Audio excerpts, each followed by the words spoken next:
Assalamualaikum warahmatullahi wabarakatuh. Di video kali ini, kami dari kelompok 2, mata kuliah strategi pembelajaran PAI ingin menampilkan tata cara menggunakan model pembelajaran problem based learning menggunakan strategi think, pair, and share. Oke, sebelum kita masuk ke tahap-tahap pembelajarannya, kita harus tahu dulu nih, apa yang dimaksud dengan model pembelajaran program based learning dan apa yang dimaksud dengan strategi pembelajaran menggunakan think, pair, and share dalam model pembelajaran PBL ini. Jadi, model pembelajaran problem based learning adalah model pembelajaran yang memusatkan pembelajarannya kepada peserta didik untuk memecahkan suatu masalah dalam suatu topik tertentu dengan berpikir secara kritis untuk memecahkan masalahnya. Selanjutnya yang akan dibahas yaitu tujuan dari menggunakan model pembelajaran problem based learning. Tujuannya yang pertama, mendorong siswa melakukan pembelajaran secara mandiri yang berlangsung selama pembelajaran. Yang kedua, mengembangkan kemampuan berpikir kritis, kreatif, inovatif, serta meningkatkan kemampuan kerjasama dalam tim. Yang ketiga, PBL juga bertujuan untuk membantu siswa memahami konsep dan prinsip yang mendasari suatu masalah. Yang keempat, mengembangkan kemampuan pemecahan masalah dan meningkatkan motivasi belajar siswanya. Nah, apabila teman-teman semua sudah memahami apa yang dimaksud dengan model pembelajaran problem based learning dan apa yang dimaksud dengan strategi pembelajaran menggunakan think, pair, and share serta tujuan dengan menggunakan model pembelajaran problem based learning ini, selanjutnya yang akan kita bahas yaitu komponen-komponen yang ada dalam pembelajaran model problem based learning. Komponen yang pertama yaitu konsep dasar atau basic concept. Yang kedua, pendefinisian masalah atau defining the problem. Yang ketiga, pembelajaran secara mandiri atau self-learning. Yang keempat, pertukaran pengetahuan atau exchange knowledge. Yang kelima, yang terakhir yaitu assessment atau penilaian. Oke, jadi komponen-komponen yang ada dalam model pembelajaran PBL ini ada banyak ya teman-teman.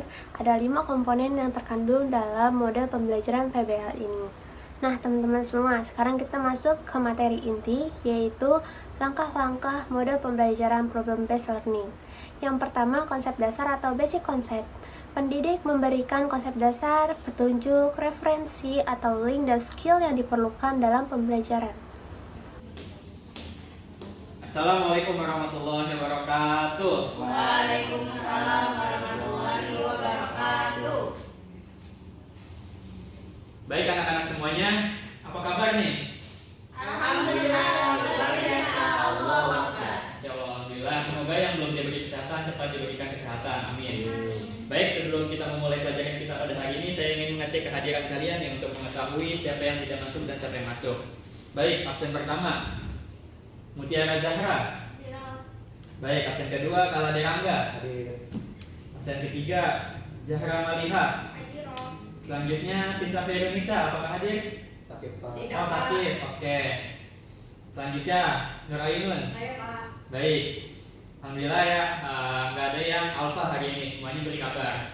Baik, sebelum kita memasuki pelajaran kita mengenai bab sholat, saya ingin bertanya kepada anak-anak semuanya tentang materi yang telah kita pelajari di pertemuan sebelumnya, yaitu tentang toharoh, khususnya di bab wudu. Baik, pertanyaan pertama, sebutkan siapa yang bisa melafalkan niat wudu, angkat tangan. Saya. Silahkan, Mutiara. Bismillahirrahmanirrahim. Nawaitu wudu'an ya rabbal hadasil asghar lillahi ta'ala. Baik, tepuk tangan untuk Mutiara. Baik, pada hari ini kita akan mempelajari tentang bab sholat. Apa sih tujuan dari pembelajaran kali ini? Yang pertama, agar anak-anak dapat mengerti apa itu pengertian dari sholat. Yang kedua, anak-anak dapat mengerti tata cara sholat, baik berikut rukun-rukunnya dengan tertib. Yang ketiga, anak-anak dapat mengimplementasikan hidup dengan tertib dengan melaksanakan sholat 5 waktu.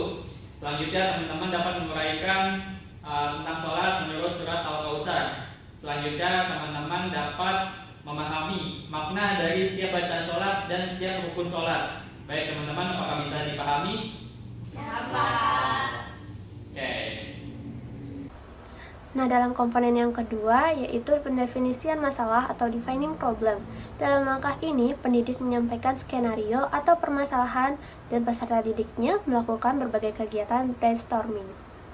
Baik anak-anak, saya akan menjelaskan kepada kalian semua apa yang akan kita pelajari pada hari ini, yaitu tentang sholat. Seperti yang kita ketahui, sholat secara bahasa adalah doa, dan secara istilah adalah ibadah yang kita lakukan diawali dengan niat, lalu takbiratul ihram, dan diakhiri dengan salam. Dan sholat merupakan ibadah yang wajib dilaksanakan bagi setiap muslim dan muslimah. Yang wajib dilaksanakan adalah 5 waktu. Yang pertama adalah apa? Sholat subuh. Yang kedua sholat zuhur. Yang ketiga sholat asar. Yang selanjutnya sholat maghrib.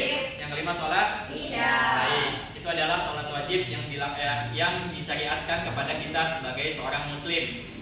Sholat pertama kali disyariatkan ketika peristiwa Isra Mi'raj. Ketika Nabi Muhammad naik ke atas langit, disitulah Nabi Muhammad disyariatkan untuk melaksanakan sholat 5 waktu.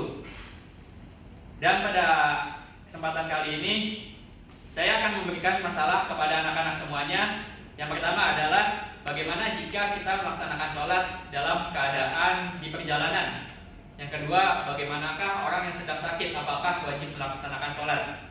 Baik, sebelum teman-teman anak-anak semua mendefinisikan tentang kedua masalah tersebut, saya akan membagi ke dalam 2 kelompok. Baik, sesuai tempat duduk. Yang duduk di depan adalah kelompok pertama, yang duduk di belakang adalah kelompok kedua. Baik, silahkan kalian diskusikan. Waktu kalian adalah 1 kali 5 menit. Baik, silahkan didiskusikan tentang 2 masalah tersebut. Kelompok pertama mendiskusikan terkait masalah sholat bagi orang yang dalam perjalanan. Kelompok kedua yang belakang mendefinisikan sholat ketika dalam keadaan sakit. Baik, silahkan dimulai. Di komponen yang ketiga yaitu pembelajaran secara mandiri atau self-learning. Peserta didik ini mencari berbagai sumber yang dapat memperjelas isu yang sedang diinvestigasi atau isu yang sudah diberikan dari pendidiknya. Di komponen yang keempat yaitu pertukaran pengetahuan atau exchange knowledge. Peserta didik berdiskusi dalam kelompoknya untuk mengklarifikasi capaiannya dan merumuskan solusi dari permasalahan kelompoknya. Serta dalam proses ini, pendidik bantu membimbing siswanya pada saat proses diskusi.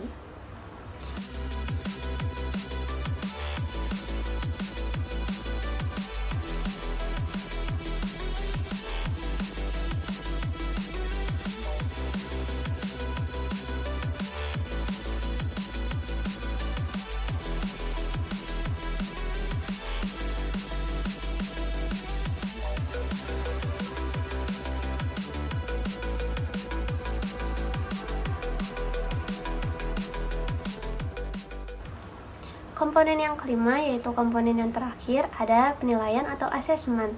Penilaian ini dilakukan dengan memadukan 3 aspek. Yang pertama, aspek knowledge, kedua skill, ketiga attitude siswanya.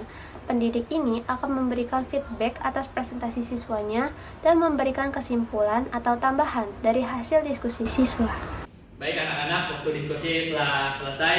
Sekarang akan bergantian berkelompok maju untuk mendefinisikan beserta menjelaskan apa yang telah kalian diskusikan. Baik, kita mulai dari kelompok 1 dulu. Silakan kelompok 1 maju. Silakan. Kami dari kelompok 1 akan mempresentasikan bagaimana hukum dalam sholat dalam perjalanan. Sholat dalam perjalanan diperbolehkan apabila di dalam kendaraan tersebut masih mendapatkan air walaupun tidak menghadap kiblat.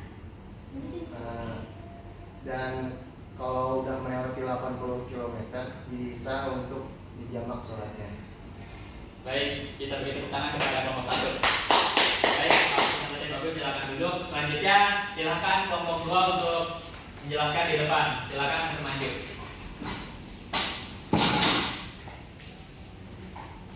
Silakan. Kami dari kelompok 2 akan menjelaskan permasalahan yang Pak Karim kasih mengenai bagaimana Cara sholat dalam keadaan sakit. Nah, kami mendapatkan literatur pengetahuan bahwasannya ketika kita sedang sakit, kita tetap melakukan sholat karena pada dasarnya sholat itu wajib, bisa dilakukan dengan cara duduk. Kita bisa duduk kalau misalnya kita tidak mampu berdiri, dan kita berbaring kalau misalnya kita tidak mampu untuk sholat dalam keadaan duduk. Ya, Baik, beri tepuk tangan kepada kelompok 2. Silakan kembali duduk. Oke teman-teman, anak-anak semuanya saya simpulkan bahwa sholat di dalam perjalanan maupun dalam sedang sakit itu diperbolehkan. Namun ada rukhsah di antara kedua masalah tersebut. Yang pertama, ketika dalam perjalanan kita diberi rukhsah untuk menjamak sesuai dengan ketentuan yang berlaku, dan ketika kita sedang sakit pun kita diberikan rukhsah untuk tidak melaksanakan sholat dengan keadaan berdiri tegak. Oke, anak-anak, sampai sini semuanya paham? Paham. Apakah ada yang ingin bertanya? Silakan. Misalnya kalau dalam sakit wudhunya gimana? Baik, orang yang dalam keadaan sakit, bagaimana jika berwudu? Telah kita bahas ketika pertemuan kemarin, ketika kita membahas wudu. Ketika sedang sakit, kita diperbolehkan jika sakitnya itu tidak memungkinkan kita untuk menyentuh air, kita diperbolehkan untuk tayamum. Ya, begitu anak-anak. Apakah bisa dipahami? Pahami, Pak. Baik, apakah ada yang ingin bertanya lagi? Cukup, Pak. Cukup, baik. Alhamdulillah, setelah saya lihat anak-anak semuanya telah belajar dengan antusias pada hari ini, dan telah saya berikan masalah tadi juga, saya lihat anak-anak semuanya sudah memahami apa itu definisi tentang sholat dan bagaimana tata caranya, dan teman-teman sudah bisa semuanya memecahkan masalah pada bagian-bagian yang butuh dipecahkan masalahnya tentang bab sholat ini. Maka saya kira anak-anak semua sudah paham, maka kita bisa menutup pembelajaran pada hari ini dengan bersama membaca alhamdulillahirobbilalamin, subhanakallahumma wa bihamdika, asyhadu an la ilaha illa anta, astaghfiruka wa atubu ilaik. Semoga apa yang kita pelajari hari ini dapat bermanfaat. Sampai bertemu pada pertemuan selanjutnya. Baik, saya tutup dengan mengucapkan salam. Wassalamualaikum warahmatullahi wabarakatuh. Waalaikumsalam warahmatullahi wabarakatuh. Terima kasih, Pak. Terima kasih juga. Kenapa? Oke teman-teman semua, sekarang kita telah berada di akhir pembahasan video terkait model pembelajaran problem based learning dengan menggunakan strategi think, pair, and share. Semoga video ini bermanfaat untuk kita